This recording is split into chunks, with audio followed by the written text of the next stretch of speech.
चलिए अब हम लोग अमोनिया की स्ट्रक्चर पे बात कर देते हैं। अमोनिया की संरचना कैसी होती है, ज्यामिति कैसी होती है। तो अमोनिया का सूत्र जैसा कि हम लोग जान गए हैं कि अमोनिया को NH3 से प्रदर्शित करते हैं। एक नाइट्रोजन एटम होते हैं, 3 हाइड्रोजन एटम होते हैं। जो सेंट्रल एटम है वो नाइट्रोजन है, तो नाइट्रोजन एक सेंट्रल एटम है, तो नाइट्रोजन का एटॉमिक नंबर 7 होता है। 1s2 2s2 2p3, ये इसका इलेक्ट्रॉनिक कॉन्फ़िगरेशन हो जाएगा। नाइट्रोजन का जो आउटर मोस्ट सेल होता है उसमें 3 इलेक्ट्रॉन होते हैं, 1s 2s 2p, 2 इलेक्ट्रॉन 1 2 3। ठीक है, ये जो नाइट्रोजन के जो बाहरी कोश होता है जिसे आउटर मोस्ट सेल कहते हैं, उस सेल में ये 5 इलेक्ट्रॉन होते हैं। ये बाहरी कोश। दूसरा है संयोजी कोश बोलते हैं, इसमें 5 इलेक्ट्रॉन होते हैं, 2 इलेक्ट्रॉन पेयर्ड होते हैं, 3 इलेक्ट्रॉन अनपेयर्ड होते हैं। ध्यान रखना इस बात को, 2 इलेक्ट्रॉन पेयर्ड होते हैं संयोजी कोश के, 3 इलेक्ट्रॉन अनपेयर्ड होते हैं। जो अनपेयर्ड इलेक्ट्रॉन होते हैं, ये अनपेयर्ड इलेक्ट्रॉन ही हाइड्रोजन के से इलेक्ट्रॉन लेकर के पेयर्ड होते हैं।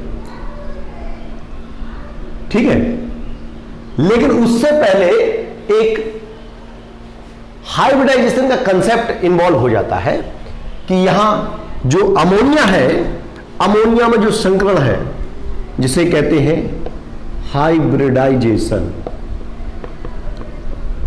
जो हाइब्रिडाइजेशन है वो sp3 होता है, sp3 संकरण होता है। और जो आकृति है इसकी वो पिरामिडल होती है, पिरामिडल आकृति होती है।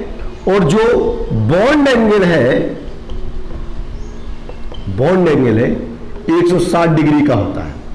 ठीक है, ये सारी बातें अमोनिया के बारे में हैं।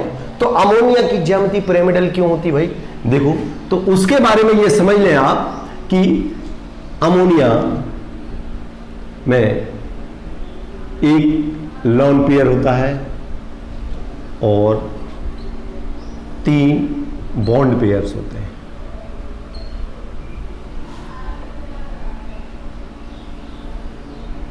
ठीक है, ये अमोनिया की जो पिरामिडल स्ट्रक्चर है, इस पिरामिडल स्ट्रक्चर को हम लोग शो कर सकते हैं इस तरीके से।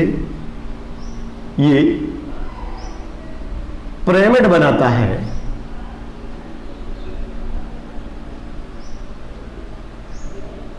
ये पिरामिड शेप स्ट्रक्चर। ठीक है, तो ये पिरामिडल स्ट्रक्चर अमोनिया बनाती है। ये सेंट्रल एटम नाइट्रोजन है, ये 3 हाइड्रोजन लगे हुए हैं, और ये यहां जो इसका बॉन्ड एंगल होता है, ये बॉन्ड एंगल 160 डिग्री का होता है। ये बॉन्ड एंगल का अर्थ ये है HNH bond angle 107, HNH bond angle ये भी 107 का होता है। और ये जो आप देख रहे हैं इसको कहते हैं, इसको हम लोग कहते हैं लोन पेयर। ये लोन पेयर होता है। तो बेटे हाइब्रिडाइजेशन हम लोग जानते हैं, sp3 हाइब्रिडाइजेशन होता है। हाइब्रिडाइजेशन में क्या है, हाइब्रिडाइजेशन का कंसेप्ट कहता है संयोजी कोश के लगभग समान ऊर्जा और विभिन्न आकृतियों के परमाणुीय कक्षक आपस में मिलकर के समान ऊर्जा और आकृति के उतने ही नए कक्षक बनाते हैं, संकरण कहलाती है। तो एक S और 3 P कक्षक संकरण की क्रिया में भाग लेंगे तो sp3 संकरण की घटना होगी, और sp3 संकरण के कारण जो है 4 संकृत कक्षक बनते हैं। उन 4 संकृत कक्षक में से एक कक्षक के पास तो लोन पेयर ऑफ इलेक्ट्रॉन रहेगा। ठीक है, एक कक्षक के पास लोन पेयर ऑफ इलेक्ट्रॉन रहेगा। शेष जो 3 हाइब्रिड ऑर्बिटल्स होंगे वो अनपेयर्ड इलेक्ट्रॉन रखेंगे और उनके साथ हाइड्रोजन जो है ओवरलैपिंग करके जो है कोवैलेंट बॉन्ड बनाएगा। ठीक है, तो ये अमोनिया की पिरामिडल स्ट्रक्चर हो गई। अगर हम इस स्ट्रक्चर को थोड़ा सा और देखना चाहें तो ये नाइट्रोजन और ये उसका लोन पेयर,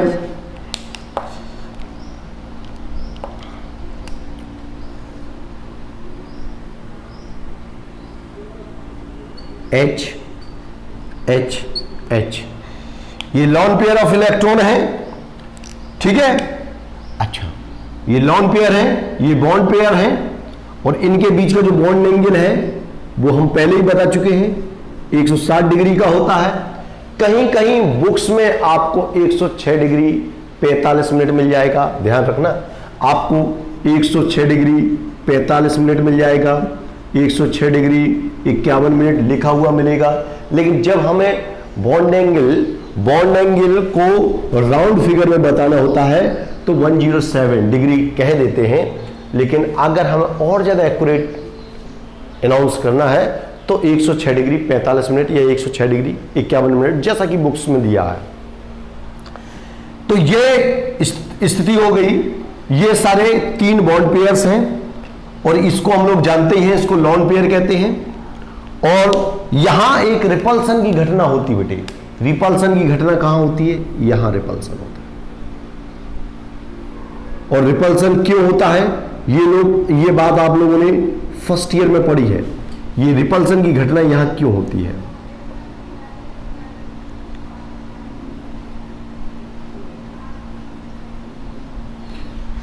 ये यहां रिपल्सन देखने को मिलता है, ये रिपल्सन है,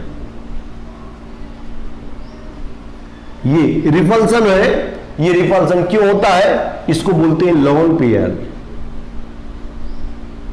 और इसको बोलते हैं बॉन्ड पेयर। लॉन पेयर और बॉन्ड पेयर के बीच में रिपल्सन होता है। लॉन पेयर बनाम बॉन्ड पेयर जो रिपल्सन होता है, इस रिपल्सन के कारण जो बॉन्ड एंगल हमने आपको बताया है कि जो बॉन्ड एंगल इसका 109 डिग्री 28 मिनट का होना चाहिए। जो बॉन्ड एंगल 109 डिग्री 28 मिनट का होना चाहिए। अब आप कहेंगे ये ऐसा क्यों कहा जाता है कि 109 डिग्री 28 मिनट का होना चाहिए? तो उसके पीछे तर्क है कि अगर हाइब्रिडाइजेशन sp3 है, संकरण sp3 है, तो जो ज्यामिति बनती है यौगिक की वो समचतुष्फलकी होती है, टेट्राहेड्रल होती है और बॉन्ड एंगल 109 डिग्री 28 मिनट का आता है। लेकिन यदि कोई लॉन पेयर या कई लॉन पेयर हैं तो क्या होता है, उसकी ज्यामिति रेगुलर ना होकर के विकृत हो जाती है और वो विकृति यहां प्रदर्शित हो रही है। रिपल्सन की घटना इधर हो रही है, इधर हो रही है। ये रिपल्सन क्या है? ये लॉन पेयर्स होते हैं जो किसी से बॉन्डेड तो रहते नहीं है, तो ये रिपल्सन क्रिएट करते हैं। और ये किसको रिपल करते हैं? इन बॉन्ड पेयर्स को। बॉन्ड पेयर के बीच में रिपल्सन की क्रिया होती है। इस रिपल्सन के कारण जो बॉन्ड एंगल 109 डिग्री 28 मिनट का होना चाहिए, ये बॉन्ड्स थोड़े से फैले रहते हैं, वो बॉन्ड्स थोड़ा सा सिकुड़ जाएंगे और कम हो जाएगा और बॉन्ड एंगल 109 डिग्री 28 मिनट से कम होकर के 160 डिग्री या 106 डिग्री 45 मिनट का रह जाता है। ये बात जान लीजिए, ये बात पूछी जा सकती है आपसे कि क्यों अमोनिया का बॉन्ड एंगल 160 डिग्री होता है जबकि उसको 109 डिग्री 28 मिनट का होना चाहिए। या प्रश्न आपसे यह किया जा सकता है कि क्यों अमोनिया का स्ट्रक्चर पिरामिडल होता है, समचतुष्फलकी क्यों नहीं होता है जबकि संकरण इसमें sp3 होता है। ये सारे प्रश्न बिल्कुल तार्किक हैं, कई बार पूछे गए हैं, वाइवा में एग्जामिनर भी पूछता है और थ्योरी में भी पूछे जाते हैं। बोर्ड परीक्षा के दृष्टिकोण से इस बात का ध्यान रखें। और ये जो रिपल्सन होता है ये एक्सप्लेन होता है, एक थ्योरी है, हमने फर्स्ट ईयर में पढ़ा है, BSEPR थ्योरी। इसको कहते हैं valency cell electron pair repulsion सिद्धांत, जो गिल्स्पी और नाइहोम ने दिया था। गिल्स्पी और नाइहोम, ध्यान आ रहा होगा आप लोगों को जो 11th में पढ़ा है। BSEPR थ्योरी एक्सप्लेन करती क्यों लॉन पेयर और बॉन्ड पेयर के बीच में रिपल्सन होता है। सबसे ज्यादा रिपल्सन लॉन पेयर बनाम लॉन पेयर होता है, उससे कम रिपल्सन लॉन पेयर और बॉन्ड पेयर के बीच में होता है, और उससे भी कम रिपल्सन यानी प्रतिकर्षण बंद बॉन्ड पेयर और बॉन्ड पेयर, बंधित इलेक्ट्रॉन और बंधित इलेक्ट्रॉन के बीच में। इधर इसके और इस बॉन्ड पेयर के बीच में भी रिपल्सन हो सकता है, लेकिन वो रिपल्सन की दर कम होती है, इधर रिपल्सन ज्यादा होते हैं, सो जो बॉन्ड फैले होते हैं वो थोड़ा सा कंप्रेस हो जाते हैं, नीचे को दब जाते हैं और बॉन्ड एंगल जो है 109 डिग्री 28 मिनट से कम हो जाता है, 160 डिग्री हो जाता है। जो इसकी ज्यामिति समचतुष्फल की होनी चाहिए, टेट्राहेड्रल होनी चाहिए, वो भी रिड्यूस होकर के कैसी हो जाती है, पिरामिडल हो जाती है। और पिरामिडल आपने जानते हो पिरामिड कैसा होता है, और पिरामिडल स्ट्रक्चर आपको दिखाई दे रही है। This is the pyramidal structure. इसको इस तरीके से और मिला देंगे, ये पिरामिड बन गया।